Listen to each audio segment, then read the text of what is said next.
Alors madame, moi je suis l'infirmier qui est référent de la dengue, d'accord? Oui, Donc je vais vous faire une piqûre au bout du doigt pour prélever un peu de sang. Comme ça je vais pouvoir faire un test rapide. et moi, diabétique aussi, moi. Ouais, mais là c'est pour la dengue, d'accord? Vous savez ce que c'est la dengue? Oui, C'est comme une grosse grippe. Vous en avez entendu parler? ben oui, parce que tout le temps j'ai froid. Vous avez tout le temps froid? Vous avez de la fièvre? 2, 3 jours, tout le temps j'ai froid. D'accord. Vous avez de l'appétit? Non, du tout, du Pas tout. du tout d'appétit? Vous, Mange vous arrivez pas à du boire un tout. peu? Mange pas du tout, du tout, du tout. D'accord. Moi, une certaine démangeaison sur moi. Ça vous démange aussi? Ouais, vous êtes un petit peu rouge partout là, hein? Oui, oui, oui. Ça c'est un signe de la dengue, hein. Dans la... D'avoir des érythroses comme ça, des rouges. Des rouges un peu et que ça gratte, ça peut être un signe de la dengue. Oui, gratte, gratte. Est-ce que vous avez mal à la tête? Oui, mal à la tête, dans notre petit bobo, il gratte, ça gratte. D'accord. Cette année 2019 est marquée par une épidémie significative de dengue. L'an dernier, nous avons eu quelques cas de dengue à La Réunion, mais pas du tout de quoi désorganiser le système de santé. Tout était entre guillemets sous contrôle. Cette année, nous avons été alertés par les pouvoirs publics assez tôt pour pouvoir justement anticiper cette épidémie qui, à l'heure actuelle, sévit dans l'ensemble de La Réunion, mais principalement dans la région sud-ouest. Et donc, ce qui explique que l'hôpital de Saint-Pierre et son service d'urgence soient impactés directement. Nous avons à l'heure actuelle donc environ 30 patients qui consultent par jour pour un syndrome dengue-like, une suspicion de dengue, et environ 800 patients par semaine qui présentent donc dans le sud de l'île une suspicion de dengue.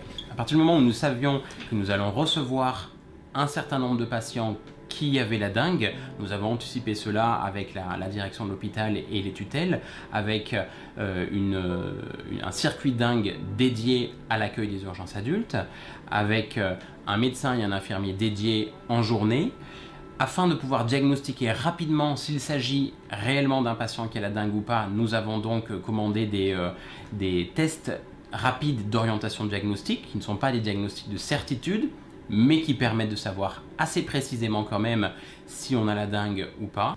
Ah. Je vais vous prendre un doigt, en fait moi je vais faire un test. C'est un test rapide, c'est le test rapide de la dengue en fait. En 15 minutes on saura si vous avez la dengue ou pas. D'accord? Alors je pique. Pourquoi on l'a orienté ici? Parce que monsieur il est en état fébrile. Il a eu de la fièvre cette nuit. Donc l'un des premiers symptômes qui apparaît sur énormément de cas, c'est la fièvre. Donc là il a eu de la fièvre. Il est en état fébrile, donc en fait quand on a la dengue, on se sent fatigué, on se sent un peu bizarre, on a un peu des douleurs dans les articulations, au niveau... Alors, il y a une douleur qui est très typique, c'est la douleur, c'est la douleur oculaire, quoi, autour des yeux, là, ça fait très très mal. Et clairement, voilà, c'est ça qui nous a orientés, c'est pour ça qu'il a été orienté vers nous.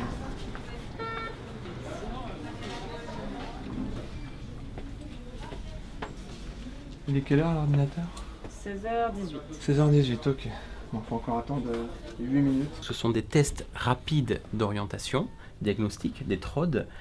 L'intérêt c'est de savoir en 15 minutes si le patient a ou non une dengue. Il n'y a pas d'urgence à savoir si on a la dengue ou pas. L'urgence, elle est organisationnelle dans ce cas-là. C'est-à-dire que si on a 40 personnes qui consultent par jour dans un service d'urgence pour savoir s'ils ont la dengue et s'ils ont des signes de gravité, à ce moment-là, on a besoin de les orienter rapidement dans une filière ou dans une autre. L'an dernier, ce n'était pas le cas parce qu'il y avait beaucoup moins de patients qui avaient la dengue. L'an dernier, on a eu au maximum 3 à 4 patients par jour au pic de l'épidémie qui étaient suspects de dengue. Cette année, nous attendons pour le pic de l'épidémie dans à peu près 3 semaines, le double de ce que nous avons aujourd'hui, à savoir aujourd'hui on est à peu près à 25-30 patients par jour qui sont suspects de dengue, et donc accueillir 50 patients tous les jours ici, on a besoin d'organiser ces flux de patients dans les urgences pour que tous les autres patients qui n'ont pas la dengue dans le service des urgences ne pâtissent pas de cette suractivité saisonnière. Alors là, moi, je vois un petit trait sur les IgM. Qu'est-ce que tu en penses? Oui, c'est vrai qu'il se marque un peu. Ouais. Mm. Ouais. Donc, il se marque un peu, ça veut dire que c'est positif. Ouais. Voilà, il n'y a pas de doute en fait. Il n'y a pas de doute. À partir du moment où il se marque un petit peu, c'est positif. On ne cherche pas à ce qu'il soit aussi beau que le marqueur contrôle, quoi.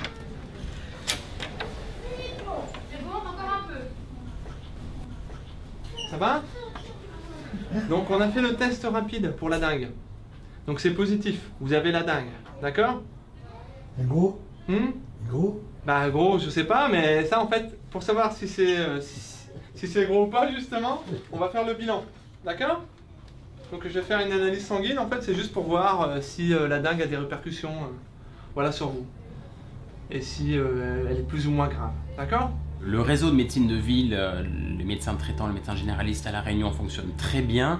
L'ensemble des généralistes ont été formés ou sensibilisés à cette épidémie de dengue qui jusqu'à il y a un peu plus d'1 an était assez peu connue à La Réunion. Et donc si on a de la température, on a l'impression qu'on a la dengue, on va voir son médecin traitant qui sait toujours quoi faire. En cas de certains signes de gravité, les médecins traitants peuvent adresser à l'hôpital les patients pour une suspicion de dengue grave ou pour faire un tri entre une dengue grave ou pas forcément. Nous n'avons pas connu de cas de dengue grave. Il y a eu certains cas de patients qui, du fait de comorbidités importantes, un diabète déséquilibré, une maladie cardiaque préexistante, ont pu avoir des complications, mais comme ils auraient pu avoir pour la grippe ou pour n'importe quelle infection passagère. Vous pouvez retrouver l'émission sur les réseaux sociaux et nous contacter à l'adresse vital@blablaprod.fr.